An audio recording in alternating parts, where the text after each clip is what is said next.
here we are. It's a day after, and the third episode of Game of Thrones season 8 has already come out. I'm still reeling. I mean, everybody should have been talking about Tony Stark, and instead everybody's going to be talking about Arya Stark. No, everybody's still talking about Tony Stark. Let's not even trip on that. But let's just get into it. All right, let's not be wasting time. The episode opens up with very tense moments. There's a lot of people on the internet talking about it being too dark. I mean, the episode was called The Long Night, so I'm really not even going to touch on that. If it was too dark, it's probably because you were streaming it, or maybe you need to update your TV. Essentially, they said they were going for the effect that a lot of the characters on screen couldn't see much. Look, admittedly, I really want to watch this on Blu-ray, but I get it. It was pretty dark. But it was so awesome. You had the major scene where Melisandre lights up all of the Dothraki blades, and it was just intense. Super intense. I kind of think they kind of give us like a shining ray of hope with that. She pulls up, all of a sudden the Dothraki go off, and you just knew that all those lights were going to go out, and it was a crazy visual. It's at this point that Dany pulls the same thing that Jon pulled in the Battle of the Bastards and completely throws everything off guard. She sees the Dothraki going down, and she can't deal with it. So she basically throws the whole plan out of whack, and everything goes to hell, which is pretty much what war is. Organized chaos, except without the organization. So then you get, the rest of the episode, they specifically pointed out they were trying to avoid it being monotonous because it would just be this large battle.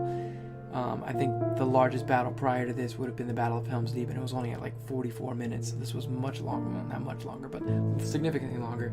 And it was just awesome because they'd show this tension, but you're going back and forth between giving a little ray of hope and then focusing on the character moments that really defined what the folks at Winterfell were going through. And I mean, yeah, it was kind of a setup in that we had all this massive build up to Arya's weapon, to the dragon glass being mined, to the Valyrian steel swords that kind of didn't pay off, but it paid off in the sense that you thought there was going to be this grandiose, like there was a need. And yes, there was a need, but you thought that it was going to be, they meant to do that. No, they just ended up wasn't the case anyway. So really they were just surviving.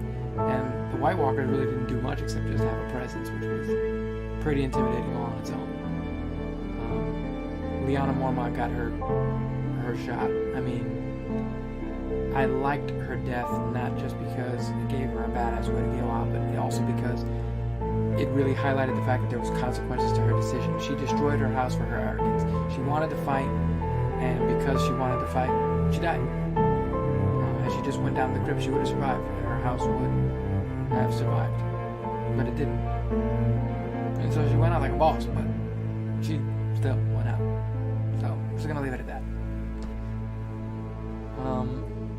You kind of also get this really sense of... I thought there was a huge moment. Like, I felt like Jon really didn't do anything. And I kind of thought it would have been really cool visual if the dragon, the blue fire, would have just roasted him up. Kind of highlighting what happened with the Night King. Just kind of a callback, but also a callback to Daenerys, where you would have shown, for sure, that would have been the confirmation not only to the audience, but also to Daenerys and anyone watching, that he is a Targaryen because he wouldn't have been burned. Plus, I'm sure I don't think any of the ladies would have complained if it was a naked Jon Snow. But maybe Jon Snow would have complained because he would have been cold and in the snow. But, I digress. The episode was awesome.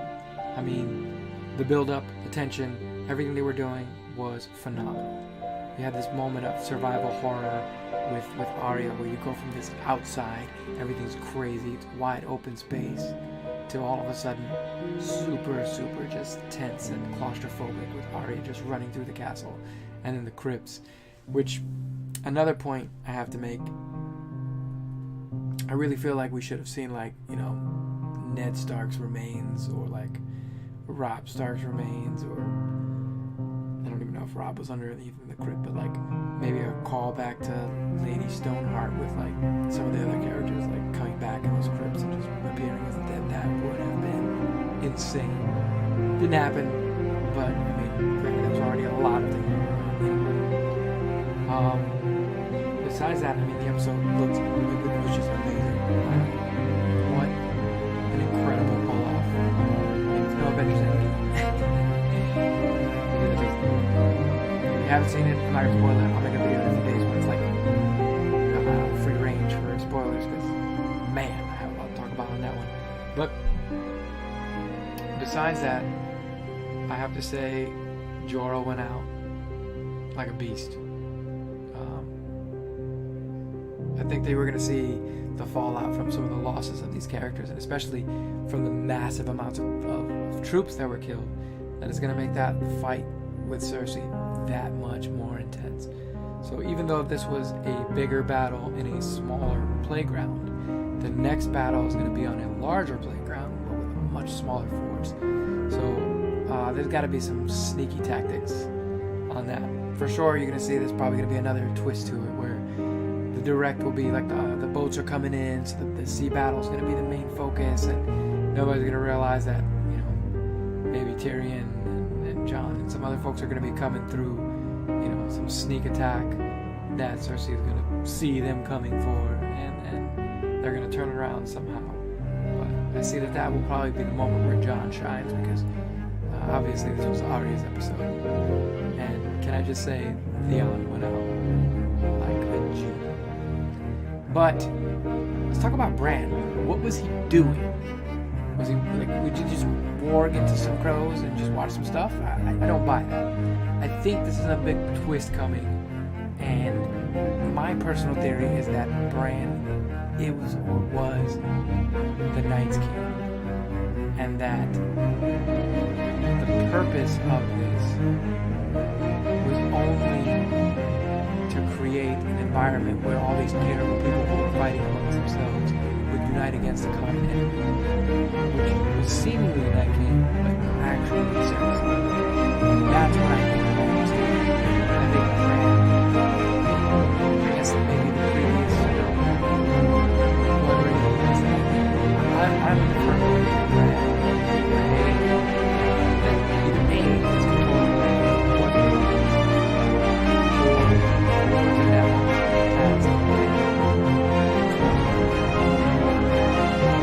gotta be a big push for that last or it's a weird twist. There always must be a Night King, and therefore somebody else has to become that. I don't know. We'll see. I'm really excited about the next episode. It looks insane. So, it was amazing. I cannot even wait. I don't really have anything else to watch. Gotham's finished. Avengers Endgame came out. I'm pretty much devastated with not having